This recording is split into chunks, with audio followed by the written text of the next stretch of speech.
craft cuties, and welcome to my channel. My name is Courtney, and here we will explore all things crafty, cute, and DIY. Take a moment to click the like and subscribe button, or the like and subscribe button, and the notification bell so that you can get notifications when I post new videos. Like, you should know that. Why wouldn't you want to know when I post new videos? Anyway, take a moment to do all of that. Like many of you, COVID-19 has me bored in the house, and in the house bored, honey. And I found all kinds of projects to redo, repurpose, something or other. And now that I'm here at home, my craft room has become my at-home office. And since I'm crazy about organization and neatness, I had to find a way to separate the two. So I've taken a TV armoire from another part of our house and made it into the storage unit for my crafting things. So if you want to know how I went from this to this, just keep watching. Did you click the subscribe and the notification? Did you do that already? You should have done that already. Okay, so let's get into it. Let's take a moment to pause for the cause. During this video, you will hear me say emerald gray a million times when clearly the color is imperial gray. So we'll just play like I said imperial gray. All right, back to your regularly scheduled program. So to get the gray color, we use the Bear Chalk decorative paint in emerald gray to get our gray color for the armoire. The tools that you'll need will be a cabinet roller, a screwdriver for your hardware, the polyurethane, which is going to seal your project, That's good. a pair of gloves, a towel to clean up your message, and another set of sponges. I just was trying to decide which one I wanted to use, the roller or the sponges. Here I'm just showing you the consistency of the polyurethane. It's not as thick as I thought it was supposed to be. So I started off this project using the sponges, and I decided midway through the project I didn't like the sponge because the strokes were so much shorter. So I used it for the inside and for the decorative edges. And you'll see me here doing it on the door, but I just decided like they were going to be streaky. So I decided to use the roller to cut down on the streaks. And you want to overlap so that you don't have those streaks, and the roller will help you do that. And you're just going to continue to do that. You roll your whole project all the way around. And it'll take a couple of hours to dry. Like I said, I use the sponges just to kind of fill in those spaces. And I know that there are spaces that I did not get, but I wasn't buying more paint. Okay.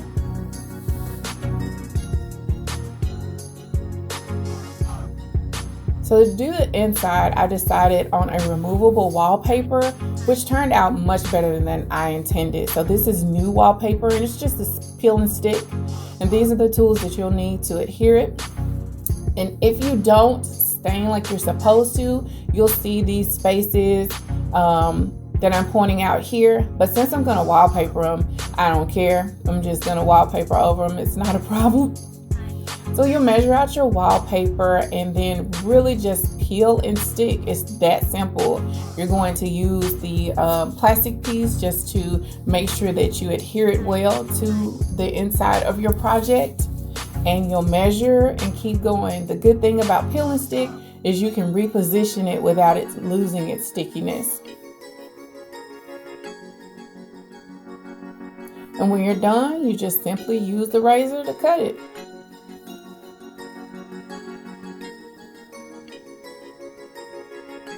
And for the other side, you're going to measure out. And what I did was I overlapped just a little bit so that the designs on the wallpaper could match. So you want to measure it out, overlap, measure the length and the width, and cut out your wallpaper accordingly. When you get to the edges, you'll have some overlap on the edges. And what I did was I just laid the blade close to the end of the armoire and just cut off the extra pieces, and you can't even tell that there was an overlay. Super simple.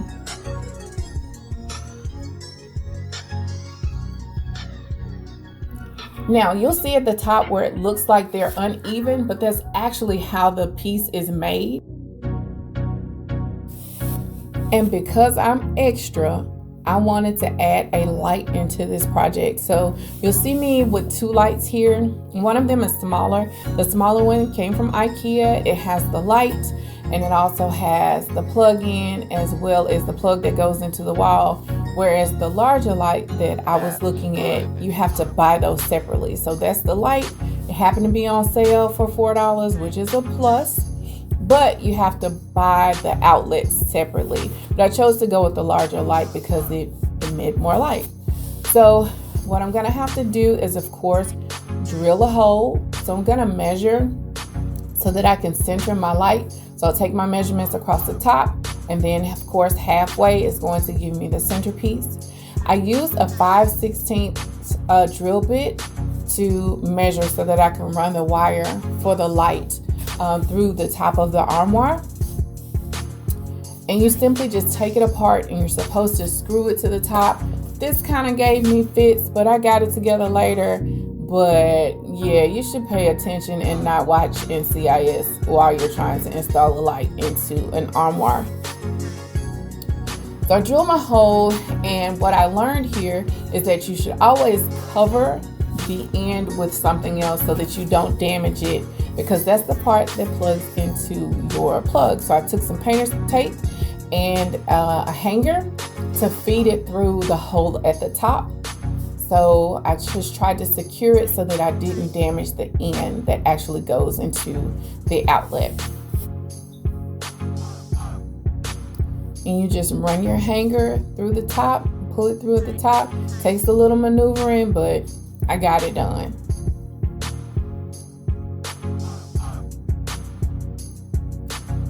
So I just took a command strip and stuck that baby to the top, centered it, and stuck it to the top, and I haven't had any issues with it falling down.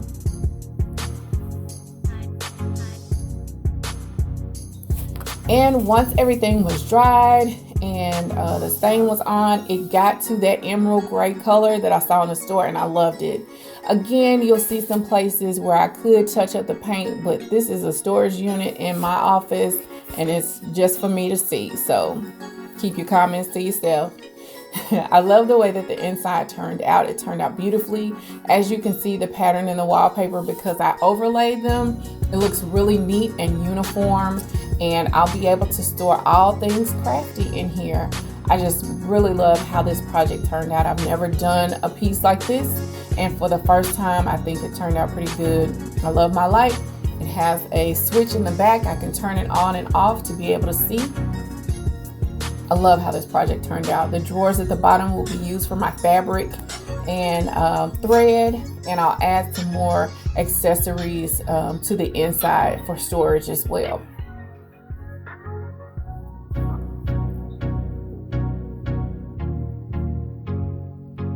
So I added my 2 Cricut machines, my sewing machine, and my serger in just to kind of see how much room I had to play with. I'll probably add some more baskets for thread and vinyl and things like that. As long as it's neat, I'm fine with it. And I also added my Aluso iron with a command strip, and we are stored away and neat, and my office is separate from my crafts. So we started from here, and we ended up with a beautiful, beautiful piece that's lighted, it's wallpapered, it's out of the way, you can close it off, and I am so pleased how this project turned out. Thank you so much for joining me, and I will see you next time.